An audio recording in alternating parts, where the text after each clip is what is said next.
Siamo a Genova Nervi, alle mie spalle il monte di Portofino. Questa notte abbiamo dormito all'hotel Villa Bonera e stiamo per andare a fare un altro itinerario. Questa volta vi voglio far visitare per la rubrica 3 minuti di la Marina di Varazze.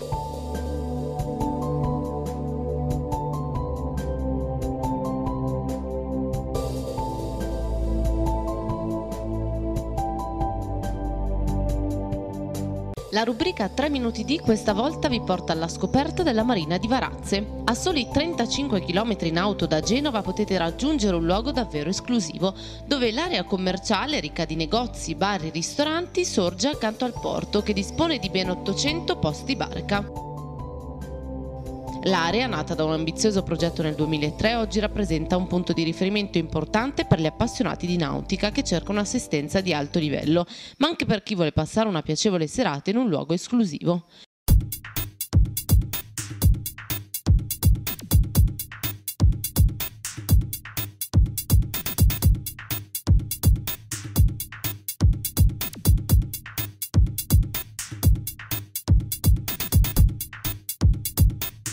D'estate la Marina di Varazze è l'ideale anche per chi cerca il divertimento. Nei mesi caldi sono tanti gli appuntamenti in calendario e numerosi gli eventi organizzati negli spazi all'aperto.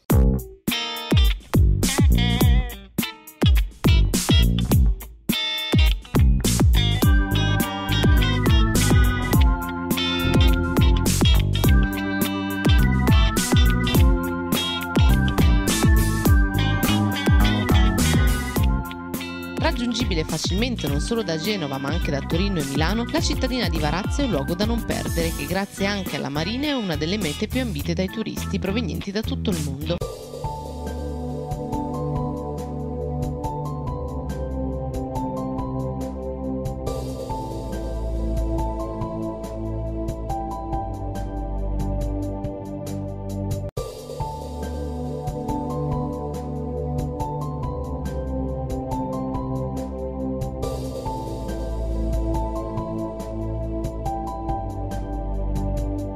La Marina di Varazze, con i suoi edifici in legno che ricordano i primi stabilimenti balneari liguri, colpisce i visitatori che si concedono una passeggiata tra i moli per ammirare le imbarcazioni o anche solo per leggere i nomi curiosi delle barche e degli yacht di altissimo livello e sognare un po'.